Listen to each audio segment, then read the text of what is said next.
দর্শক, Donald Trump ইরানের বন্দরগুলো অবরোধ করা শুরু করে দিয়েছে। ডোনাল্ড ট্রাম্প কড়া হুঁশিয়ারি দিয়ে বলেছেন যে এই পুরো প্রক্রিয়া চলাকালীন যদি কেউ মার্কিন নৌজাহাজের ওপর আক্রমণ করার সাহস দেখায় তবে সেই দেশকে ভয়াবহ ধ্বংসযজ্ঞের মুখোমুখি হতে হবে। কিন্তু আমেরিকার এই অবরোধ আসলে কাজ করবে কিভাবে? চলুন ম্যাপের মাধ্যমে বিষয়টি বুঝে নেওয়া যাক। আমেরিকার কৌশল হলো মার্কিন নৌবাহিনী এখন শক্তির জোরে হরমুজ প্রণালী পার হয়ে পারস্য উপসাগরে প্রবেশ করবে। তাদের মূল লক্ষ্য হলো ইরানের উপকূলীয় সমস্ত গুরুত্বপূর্ণ বন্দরগুলো দখল বা ব্লক করে দেওয়া। এর মধ্যে রয়েছে বুশেহর বন্দর, খর্গ আইল্যান্ড বন্দর, বন্দর এ ইমাম খোমেনি, বন্দর আব্বাস এবং চাবাহার বন্দর। এভাবে পারস্য উপসাগরের পূর্ণ নিয়ন্ত্রণ আমেরিকা নিজের হাতে নিতে চায়।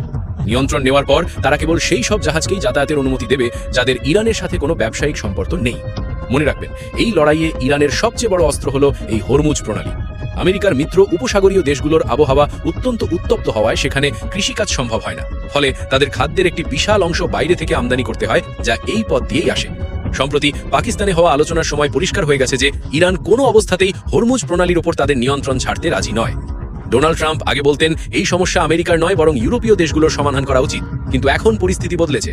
আগুনের আঁচ যখন নিজের গায়ে লেগেছে তখন ট্রাম্প ইরানের বিরুদ্ধে সেই সামরিক পদক্ষেপ নিতে বাধ্য হয়েছেন যা করতে মার্কিন জেনারেলরা তাকে বারবার নিষেধ করেছিলেন।